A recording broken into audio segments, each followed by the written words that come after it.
Get out from here! The billionaire's son yelled at an old black waitress, not knowing who she really was. What if the person you dismissed with a wave of your hand held more power than you could ever imagine? What if the voice you silenced carried wisdom you desperately needed? Margaret stood behind the counter of Miller's Diner on a Tuesday morning, her apron spotless despite 30 years of wear, her hands steady as she poured coffee for the early crowd. At 72, she'd served thousands of customers with the same gentle smile, the same patient kindness. But when a young man in an expensive suit stormed through the door that morning, his eyes barely glanced her way before his voice cut through the breakfast chatter like broken glass. "Get out from here!" he shouted, his face twisted with anger at something so small, so forgettable. Margaret's hands didn't shake. She'd seen anger before. What he didn't know, what he couldn't possibly know, would change everything. "Where are you watching from today?" Margaret had been part of Miller's Diner longer than most people had lived in Ashford. She'd started as a young mother of 3, taking the morning shift so she could be home when her children returned from school. The years had passed like water, each day blending into the next, but she never complained. The regulars loved her. They knew their coffee would be hot, their eggs cooked just right, and that Margaret would remember their names, their troubles, their small victories. That Tuesday morning started like any other. Mr. Patterson came in at 6:30 for his usual black coffee and toast. Sarah Chen arrived at 7 for her bagel before heading to the hospital where she worked as a nurse. Margaret moved through her routine with practiced grace, her body remembering every step even as her mind wandered to her grandchildren, to the garden she tended on her days off, to the quiet satisfaction of a life well lived. The young man arrived just after 8. His name was Connor Hayes, and everyone in Ashford knew the Hayes family. His father, Richard Hayes, owned half the commercial real estate in town and had his fingers in a dozen other ventures.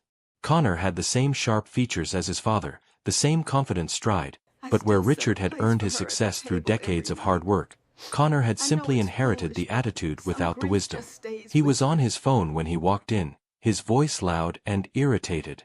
Margaret noticed he hadn't slept well. The shadows under his eyes told that story. She'd learned to read people over the years, to see past the surface anger to the exhaustion or pain underneath. But before she could offer her usual warm greeting, Connor snapped at someone on the phone and ended the call with a curse. "Coffee.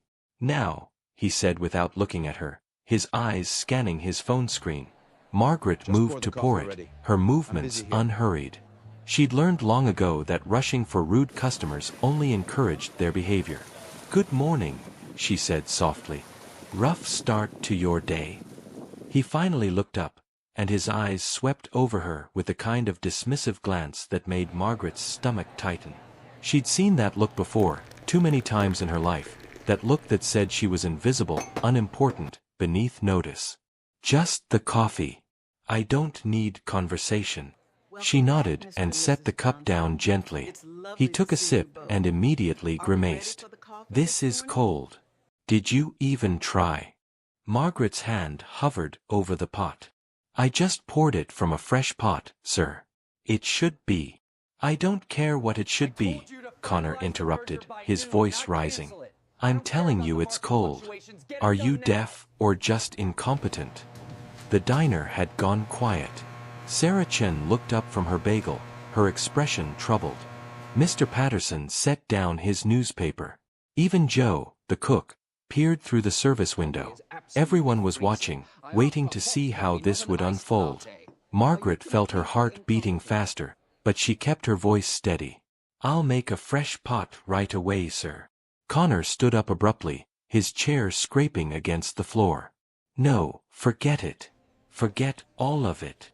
He looked around the diner with something close to contempt. "This whole place is beneath me anyway. I don't know why I bothered stopping here." His eyes landed back on Margaret, and his words came out sharp and cruel. "Get out from here. You're too old to be doing this job anyway. Don't you have somewhere else to be?" The silence that followed was heavy with shock. Margaret stood very still. For a moment, the only sound was the soft hiss of the coffee maker and the distant rumble of morning traffic outside. She could feel every eye in the diner on her, could sense the collective holding of breath. This wasn't the first time someone had spoken to her this way, but it never got easier.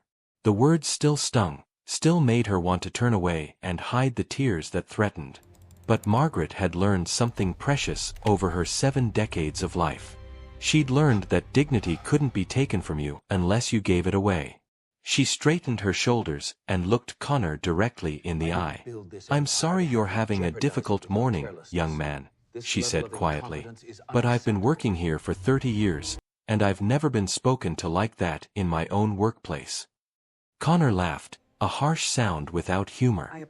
"Your workplace? Lady, you're a waitress. Don't act like you own the place." "She's been here longer than you've been alive," Mr. Patterson said from his booth, his voice firm. "Show some respect." Respect. Connor's face flushed.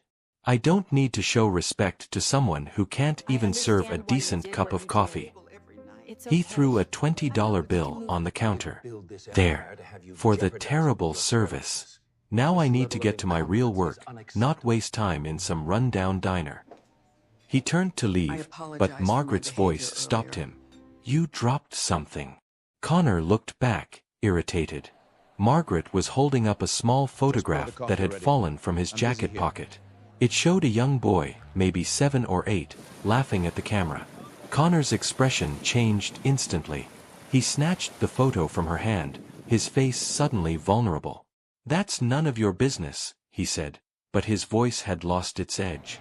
Margaret had seen that shift before, that moment when anger crumbled to reveal the pain underneath. "He has your smile," she said gently. "Your son." For a second, Connor's mask slipped completely. His eyes filled with something that looked like grief. "My nephew. He." Connor's voice caught. "He passed away last year. Today's his birthday." The diner remained silent, but the quality of the silence had changed. Margaret felt her heart break a little. She'd lost people too. She knew that kind of pain. "I'm so sorry," she said, and she meant it with every fiber of her being. Loss like that, it can make us say things we don't mean. Do things we wouldn't normally do. Connor looked at her for a long moment, and Margaret could see the war happening behind his eyes. The part of him that wanted to apologize fighting with the part that was too proud, too hurt, too used to being above everyone else. Finally, he just shook his head and walked out, the bell above the door chiming his departure.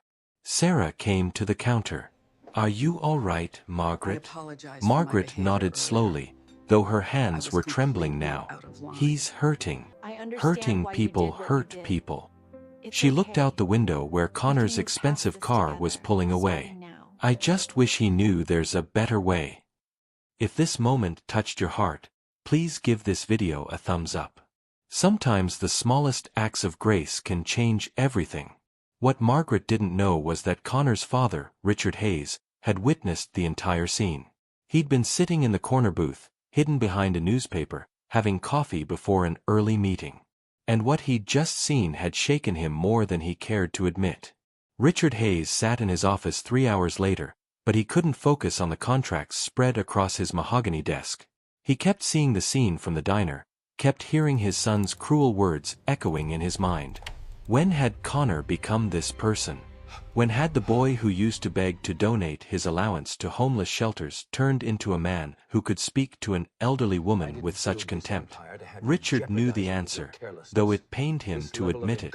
He'd raised Connor in wealth and privilege, had given him everything except the one thing that mattered most. The understanding that success meant nothing if you lost your humanity along the way. Connor's grief over his nephew's death had only made things worse, turning him bitter and angry at the world. But there was something else bothering Richard, something that nagged at the edge of his memory. Margaret. That name was familiar somehow. He pulled up his computer and began searching through old files, old photographs, old newspaper clippings he'd saved over the years. And then he found it. A board meeting photograph from 1995. There she was, 30 years younger but unmistakably the same woman, Margaret Foster, the first black woman to serve on Ashford City Council, the driving force behind the community center that had kept hundreds of kids off the streets, the woman who had quietly championed causes for decades without ever seeking recognition.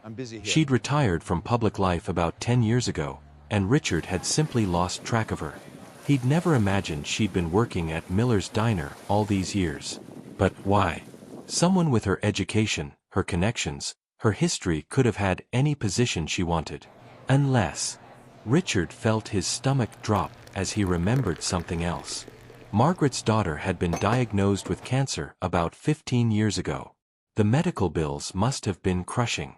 And Margaret, proud Margaret, would never have asked for help. She'd just done what she always did. She'd worked, day after day, keeping her head high and her dignity intact. Richard made a decision. He called Connor. "Come to my office. Now." When Connor arrived 20 minutes later, still looking exhausted and irritable, Richard gestured to the chair across from his desk. "Sit down. We need to talk about what happened at Miller's Diner this morning." Connor's face went pale. "You were there." "I was there," Richard confirmed. "And what I saw disappointed me more than anything you've ever done." He pulled up Margaret's photograph on his computer screen. "Do you know who that woman is? The one you told to get out?" Connor looked at the screen, confusion crossing his features. "A waitress." "That waitress," Richard said slowly, "is Margaret Foster. She served on the city council for 20 years. She has a master's degree in social work. She established the Hayes Youth Center. Yes, the one named after our family, because I made a donation after she convinced me it was the right thing to do. She's helped more people in this town than you and I combined ever will." Connor's face had gone from pale to ashen. I didn't know." "That's exactly the problem," Richard said. "You didn't know because you didn't care enough to see her as a person. You saw a uniform and made assumptions. You saw an elderly black woman and decided she didn't deserve your basic respect." The words hung in the air between them. Connor opened his mouth, then closed it. What could he possibly say?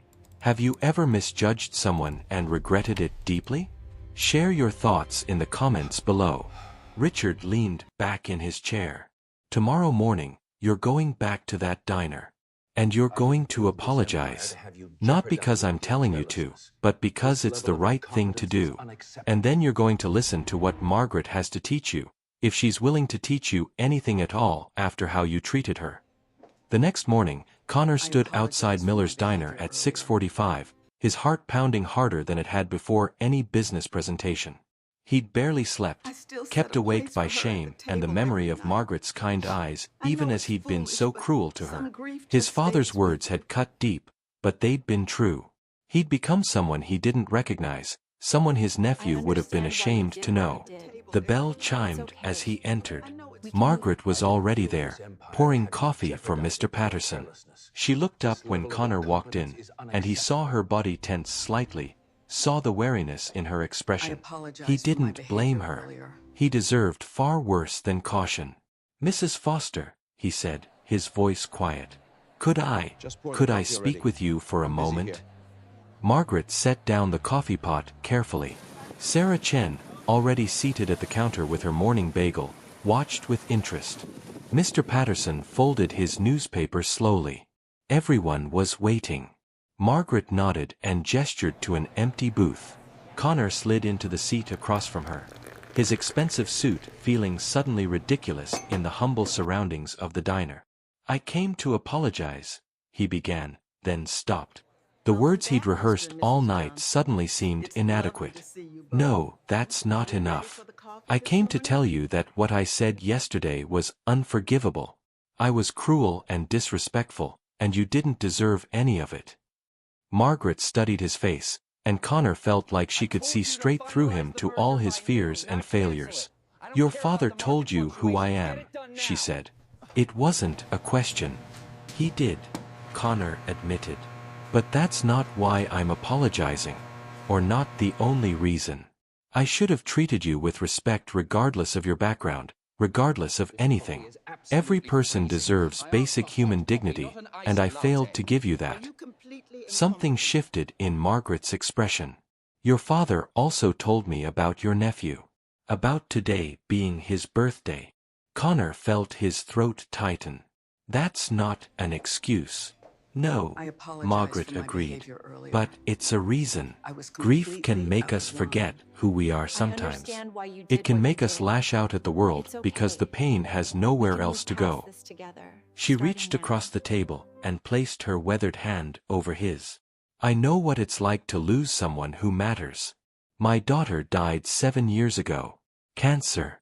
I worked extra shifts here to help pay her medical bills, and I kept working after she was gone because it gave me purpose, gave me a reason to get up each morning.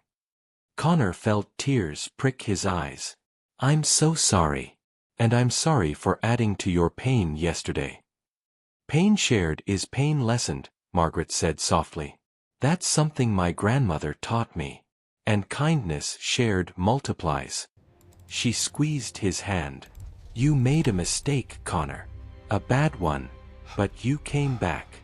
You owned it. That takes courage. What can I do to make it right? Connor asked. Margaret smiled, and it was like sunshine breaking through clouds. You can start by being the person your nephew believed you were. The person you still can be. And maybe... She paused. Maybe you can help me with something I've been dreaming about for a while. If you've been enjoying this story, please subscribe to our channel for more heartwarming tales that remind us of what really matters. Over the next hour, as the morning rush came and went, Margaret told Connor about her dream.